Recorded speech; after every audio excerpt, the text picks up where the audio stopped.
Friends, welcome to my channel steno classes. मैं आपकी friend Neelam from Lucknow से आप सबका स्वागत करती हूँ अपने चैनल पर। तो चलिए आज की क्लास शुरू करते हैं। आज की क्लास में मैं आपको बताऊंगी अर्धरेखा अक्षरों का उपयोग कैसे करते हैं।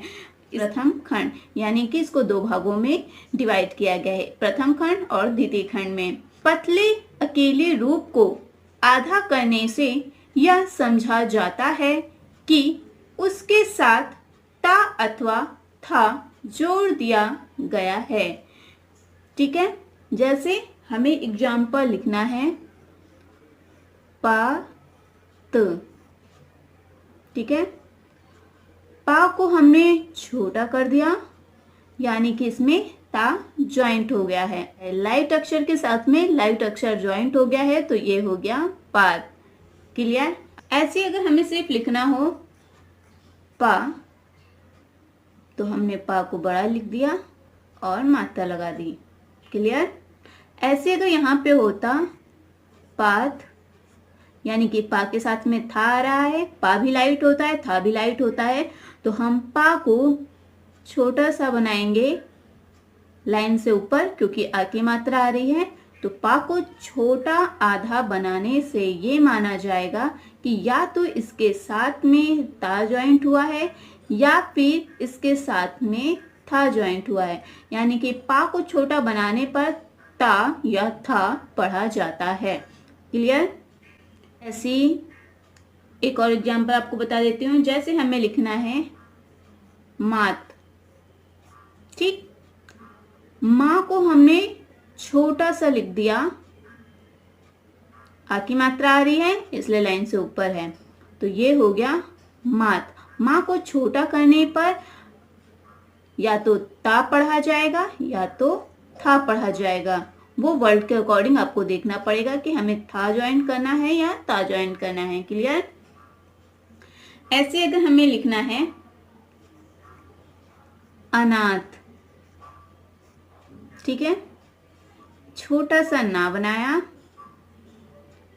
छोटा आ और बड़ा आ, ये हो गया अनाथ। ना को छोटा करने पर या तो था ज्वाइंट होगा या तो ता ज्वाइंट होगा। लाइट अक्षर के साथ में लाइट अक्षर ज्वाइंट हो जाएगा, तो मतलब कि वो था आया है या तो ता आया है। क्लियर? हमें लिखना है अगर हाथ, तो हमने हा को छोटा किया तो या तो हाथ पढ़ा जाएगा या हाथ तो पढ़ा जाएगा। क्लियर? दोनों ही अक्षर ज्वाइंट हो सकते हैं।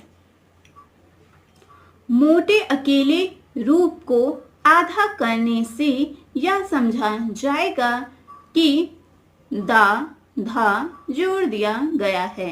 जैसे हमें लिखना है दाद।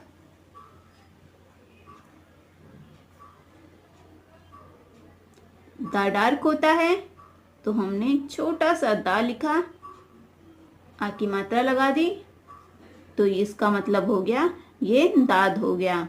क्लियर? ये दाद भी हो सकता है, ये दाध भी हो सकता है क्योंकि हमने पढ़ा है दा या धा जोड़ दिया जाता है, यानी कि छोटा अक्षर करने पर या तो दा जुड़ेगा या धा जुड़ेगा। अगर नॉर्मल दा होता तो हम पूरा लिखें क्योंकि इसके बाद में कोई अक्षर नहीं आ रहा है। ऐसे हमें लिखना है अगर गोद, हमने गा को छोटा किया, मात्रा लगा दी, तो ये हो गया गोद। अब ये गोद भी पढ़ सकते हैं या फिर हम गोध भी पढ़ सकते हैं अपने अकॉर्डिंग। है बाद। क्लियर? बा को छोटा करने पर दा भी ज्वाइंट हो सकता है और धा भी ज्वाइंट हो सकता है। क्लियर? निम्नलिखित दशाओं में रेखा अक्षरों को आधा करने से ता, था, दा, धा, टा, ठा और डा पढ़े जा सकते हैं। जब शब्द एक से अधिक खंड का हो तो जैसे हमें लिखना है पदवी। ठीक है, अब पा के साथ में डार्क अक्षर आ रहा है तो पा को हम डार्क लिखेंगे ताकि हमें पता चले कि इसके साथ में डार्क अक्षर आया हुआ है। तो हमने पा को डार्क बना दिया और वा लिख दिया, ये हो गया पदवी। ठीक है, अब इतना आपको दिमाग लगाना पड़ेगा कि यहाँ पे पा बनेगा कि बा बनेगा। क्लियर? ऐसे ही हमें अगर लिखना है तद बोर, हमने ता लिखा छोटा सा और बोर लिख दिया। ता हमने डार्क कर दिया है इसलिए इसके साथ में दा ज्वाइंट हो गया है, तो ये हो गया तदबोर। अब सेकंड पॉइंट है, जब शब्द के अंत में अंकुश हो, जैसे हमें लिखना है बालकांड, बाल कांड। ठीक है, बाल लिखा, ठीक है, का और ना छोटा सा लिख दिया और डाइस में ज्वाइंट हो गया, ये हो गया बाल कांड। ऐसे अगर हमें लिखना है अनगिनत,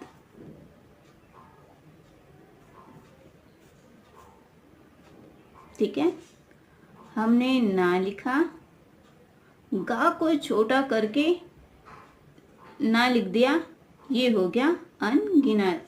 गा छोटा हो गया है तो ता इसमें ज्वाइंट हो गया है। क्लियर? और यहाँ पे मिक्स करके दे दिए हैं, वहाँ पे पहले आपको समझाने के लिए लाइट के साथ में लाइट और डार्क के साथ में डार्क बताया गया था, अब मिक्स करके इसमें बताया गया है, यानी कि लाइट डार्क हम दोनों ज्वाइंट कर सकते हैं। यानी कि ता था दा धा टा ठा ड और ढा पढ़े जा सकते हैं अक्षरों को छोटा करने पर वर्ड के अकॉर्डिंग। ऐसे अगर हमें लिखना है तुंद, तुंद,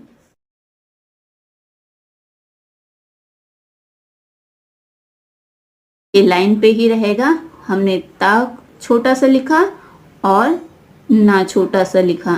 ठीक है, ता को हम डार्क रूप में लिखेंगे ताकि हमें पता चल सके कि इसके साथ में दा ज्वाइंट होगा, और मात्रा लगा देंगे, ये हो जाएगा तुंद। क्लियर? देखिए, ऊ की मात्रा या ई की मात्रा आएगा तो नहीं कटेगा अगर अक्षर हम छोटा कर रहे हैं तो, क्योंकि ऑलरेडी अक्षर बहुत छोटा होता है इसलिए लाइन से नहीं कट सकता है, इसलिए वो लाइन पे ही बना रहेगा। क्लियर? निम्नलिखित दशाओं में अर्ध रूप नहीं लिखे जाएंगे, जैसे कि जब किसी शब्द के अंत में ता था दा धा टा डा हो और उसके पश्चात स्वर हो। ठीक है, जैसे कि हमें लिखना है पता। ठीक है, तो अब पता में लास्ट में ता पे मात्रा आ रही है, उसके बाद कोई अक्षर नहीं आ रहा है, इसलिए पता पूरा लिखा जाएगा, इसको छोटा नहीं किया जाएगा। लेकिन अगर यहाँ पे पत होता, कोई मात्रा नहीं होती, तो हम छोटा सा लिख सकते थे। क्लियर? ऐसे हमें लिखना है हाथी। अब था में मात्रा आ रही है और कोई आगे वर्ड भी नहीं है, तो हम पूरा लिखेंगे हाथी। अगर यहाँ पे सिर्फ हाथ होता तो हम छोटा सा लिख सकते थे। क्लियर? यानी कि लास्ट में मात्रा आने पर अक्षर छोटे नहीं लिखे जाएंगे, वो पूरे लिखे जाएंगे। क्लियर? जब किसी शब्द में ता दा के पूर्व दी स्वर आ जाए, जैसे हमें लिखना है शिकायत।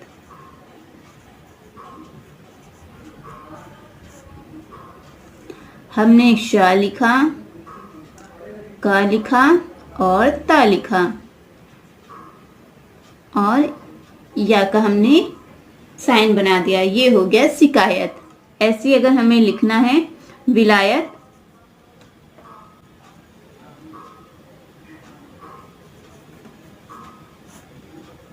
तो हम वल का साइन यूज कर लेंगे और ता लिख देंगे, और या का साइन वी वाला जो हमने पढ़ा था शुरू में उसका यूज करेंगे, ये हो गया विलाया। ठीक है, इसको या का साइन भी कह सकते हैं, या फिर स्वर वाला जो आई ए पढ़ा था वो भी मान सकते हैं। ये इंपॉर्टेंट है, जब किसी शब्द में केवल हा रेखा अक्षर हो तो आधा करते समय ऊर्ध्वगामी रूप लिखा जाएगा। यानी कि हाँ, हमने दो प्रकार के पढ़े हैं, ऊर्ध्वगामी और अधोगामी। लेकिन जब हम छोटी आउटलाइन करते हैं, जब हम आउटलाइन छोटी करते हैं और हा के साथ में दूसरा अक्षर ज्वाइंट छोटे में करना होता है तो हमेशा ऊर्ध्वगामी हा का यूज करेंगे। क्लियर? जैसे कि हाथ, ऊर्ध्वगामी रूप लिखा है, तब इसके साथ में ता या था ज्वाइंट हो जाएगा। क्लियर? जैसे हमें लिखना है हद से, हमने हा लिखा छोटा सा, अब इसमें दा ज्वाइंट हो गया है, से का हमने साइन पढ़ा हुआ है तो हम से का साइन बना देंगे, ये हो गया हद से। क्लियर? ऐसे अगर हमें लिखना हो हिंद से, ठीक है, हाँ हमने छोटा सा किया, ना हमने छोटा सा बनाया, और से का हमने साइन पढ़ा हुआ है तो हमने से का साइन लगा दिया, ये हो गया हिंद से। क्लियर? यदि अर्थ रूप के पश्चात साव्रत हो तो सबके बाद पढ़ा जाएगा। जैसे हमें लिखना है विध से,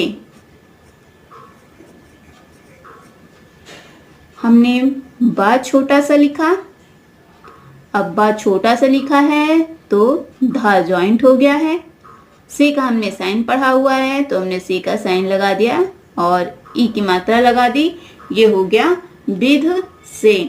क्लियर? थर्ड पॉइंट, अर्थरेखा अक्षर दो ही स्थान पर लिखे जाते हैं, रेखा के ऊपर और रेखा पर। प्रथम स्थान का स्वर हो तो रेखा के ऊपर, और जब दूसरे और तीसरे स्थान का स्वर हो तो रेखा पर लिखा जाएगा। क्लियर? फर्स्ट पेज का ऊपर मतलब कि अगर आ की मात्रा आ जाती है या बड़ा ओ आ जाता है तब हम रेखा से ऊपर लिखेंगे आउटलाइन, और अगर ई ए ऊ की मात्रा आती है तो हम लाइन पे ही लिखेंगे। क्लियर? तो आज की क्लास खत्म हो गई। आपको आज की क्लास कैसे लगी लाइक कमेंट करके जरूर बताइएगा, और अगर कुछ ना समझ में आए तो आप हमसे कमेंट करके पूछ सकते हैं। Thank you.